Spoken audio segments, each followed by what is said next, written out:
Retirement के बाद regular income के लिए एक रिटायरमेंट प्लान होना बहुत ज़रूरी है। आप अलग अलग जगह निवेश करके रिटायरमेंट के बाद अच्छी कमाई कर सकते हैं। रिटायरमेंट प्लानिंग को लेकर एनपीएस यानी नेशनल पेंशन स्कीम एक अच्छा विकल्प है। इसमें लंबी अवधि के लिए निवेश करना पड़ता है। एनपीएस में निवेश से रिटायरमेंट पर एक बड़ा फंड एक साथ मिलता है, साथ ही मंथली पेंशन भी मिलती है। अब बात करते हैं कि आखिर क्या है national pension scheme. Friends, national pension scheme को 2004 में सरकारी कर्मचारियों के लिए शुरू किया गया था। फिर 2009 में इसे सभी कैटेगरी के लोगों के लिए खोल दिया गया। सरकारी स्कीम होने के कारण हाल के दिनों में इसमें लोगों की रुचि बढ़ी है। इस स्कीम की मदद से आप आसानी से एक बड़ा रिटायरमेंट फंड जमा कर सकते हैं। इस स्कीम का सबसे बड़ा फायदा यह है कि इसमें टैक्स छूट भी मिलती है। अब आप सभी के मन में ये क्वेश्चन उठ रहा होगा कि क्या एनपीएस में सिर्फ और सिर्फ सरकारी कर्मचारी ही इन्वेस्ट कर सकते हैं। तो आपको बता दें कि एनपीएस में राज्य सरकार के कर्मचारी, केंद्रीय सरकारी कर्मचारी, प्राइवेट सेक्टर के कर्मचारी और आम नागरिक भी इन्वेस्ट कर सकते हैं। इस योजना में कोई भी भारतीय नागरिक इन्वेस्ट कर सकता है। इसमें 18 साल से लेकर 70 साल की उम्र तक का व्यक्ति इन्वेस्ट करने के योग्य है। अब आप सभी सोच रहे होंगे कि क्या इसमें एनआरआई भी इन्वेस्ट कर सकते हैं। तो आपको बता दें, एनआरआई मतलब नॉन रेजिडेंट इंडियन भी इस स्कीम में इन्वेस्ट कर सकते हैं। और अगर आप भी एनपीएस में इन्वेस्ट करने की सोच रहे हैं तो आपके माइंड में ये क्वेश्चन जरूर आएगा कि एनपीएस में कितने तरह के खाते खोले जाते हैं। तो चलिए आपको बता देते हैं कि एनपीएस में 2 तरह के खाते खोले जाते हैं, जो है टीयर फर्स्ट और टीयर सेकंड। अब आप सोच रहे हैं कि टीयर फर्स्ट आखिर है क्या। तो आपको बता दें कि टीयर फर्स्ट में 60 साल की उम्र तक फंड विड्रॉल नहीं कर सकते हैं। अब टीयर फर्स्ट की बात करें तो आयकर अधिनियम 1961 की धारा 80CCD फर्स्ट के तहत 1.5 लाख रुपए तक के इन्वेस्ट पर कर कटौती का लाभ उठाया जा सकता है। और सेक्शन 80CCD 1B के तहत 50,000 रुपए का अतिरिक्त कर कटौती का लाभ उठाया जा सकता है, जो कुल 2 लाख रुपए की कर बचत प्रदान करता है। And most important point, maturity पर एक मुश्त राशि का 60% कर मुक्त होता है। एनपीएस टीयर फर्स्ट एक व्यवस्थित और अनुशासित बचत योजना है जो आपको रिटायरमेंट के लिए एक बढ़िया अमाउंट बनाने में मदद करता है। और 60 वर्ष की आयु के बाद जो आपकी राशि है उसका आप 60% तक निकाल सकते हैं और शेष 40% का उपयोग एन्युटी खरीदने के लिए किया जा सकता है। अब बात करते हैं एनपीएस के टीयर सेकंड खाते की। तो आपको बता दें कि टीयर सेकंड खाते के कई फायदे हैं, जिनमें सबसे प्रमुख है किसी भी समय पैसे निकालने की सुविधा आपको इसमें मिलती है। मतलब आप टीयर सेकंड खाते से आप जब चाहे पैसे निकाल सकते हैं, इस पर कोई प्रतिबंध नहीं है। और आपको बता दें कि टीयर सेकंड खाते को शुरू करने या चालू रखने के लिए कोई न्यूनतम बैलेंस की आवश्यकता नहीं है। हालांकि न्यूनतम योगदान राशि 250 रुपये है। और टीयर सेकंड खाते को बनाए रखने के लिए कोई अतिरिक्त वार्षिक रखरखाव शुल्क नहीं देना होता है। टीयर सेकंड खाते से पैसे निकालने पर कोई शुल्क नहीं लगता है। और यदि आपके पास टीयर फर्स्ट खाता भी है तो आप टीयर सेकंड खाते से अपने टीयर फर्स्ट खाते में मुफ्त में पैसे ट्रांसफर कर सकते हैं। और टीयर सेकंड खाते में आपको फ्लेक्सिबिलिटी देखने को मिल जाती है, क्योंकि आप अपनी आवश्यकताओं के अनुसार कभी भी पैसे निकाल सकते हैं। टीयर सेकंड खाते में किए गए योगदान पर टैक्स बेनिफिट नहीं मिलता है।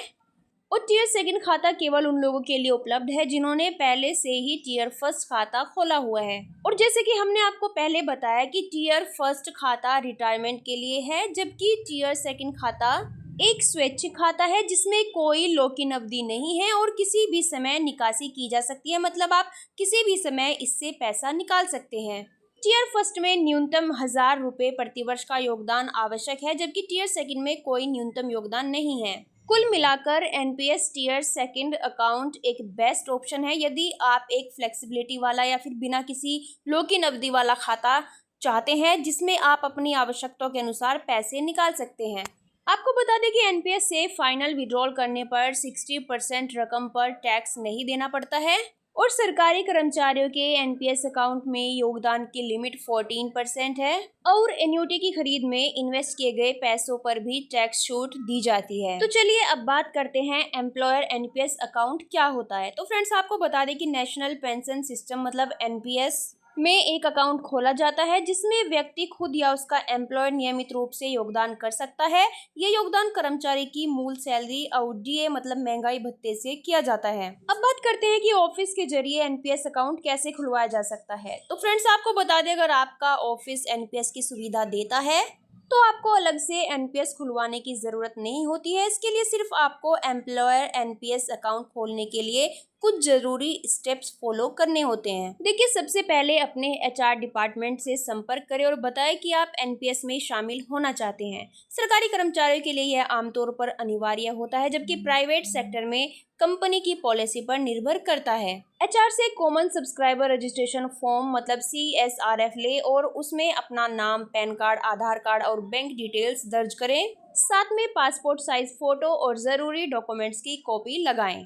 अपने फॉर्म को एचआर के पास जमा करें। वे आपकी जानकारी की जांच करेंगे और सही पाए जाने पर फॉर्म को सेंट्रल रिकॉर्ड कीपिंग एजेंसी मतलब CRA को भेजा जाएगा।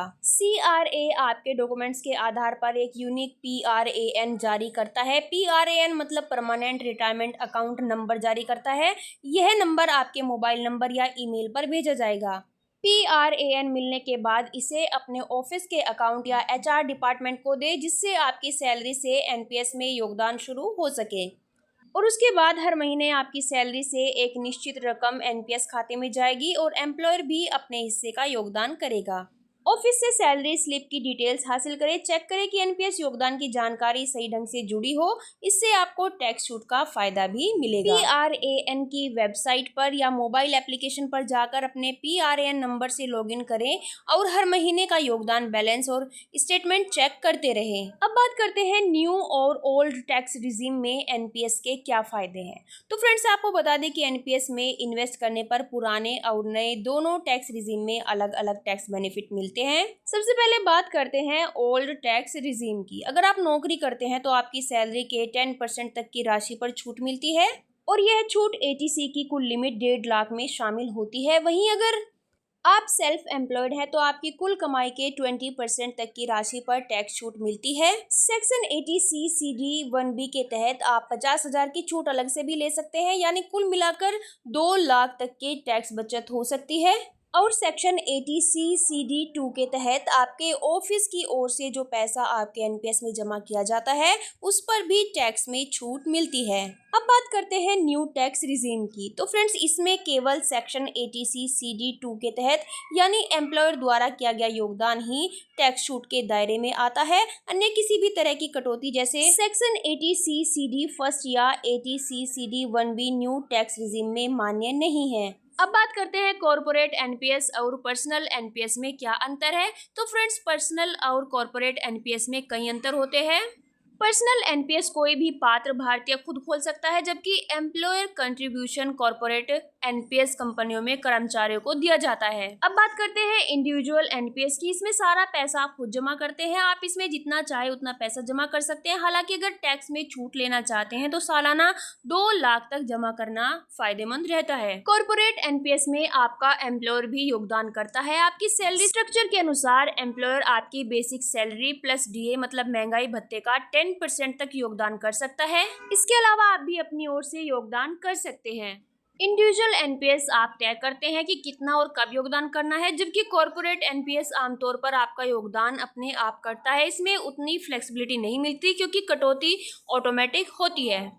अब बात करते हैं सैलरी से जो पैसे एनपीएस अकाउंट में जा रहे हैं उसे कहाँ और कैसे चेक कर सकते हैं। तो आपको बता देते हैं, एनपीएस अकाउंट के पैसे चेक करने के कई सारे तरीके हैं, जैसे एनपीएस की वेबसाइट, मोबाइल एप्लीकेशन के जरिए और मिस्ड कॉल सर्विस के जरिए चेक कर सकते हैं। आई होप आपको हमारा ये वीडियो पसंद आया होगा। अगर आपको हमारा वीडियो पसंद आए तो हमारी वीडियो को एक लाइक ज़रूर करें। अगर आपने हमारे चैनल को अभी तक सब्सक्राइब नहीं किया है तो हमारे चैनल को सब्सक्राइब ज़रूर कर ले।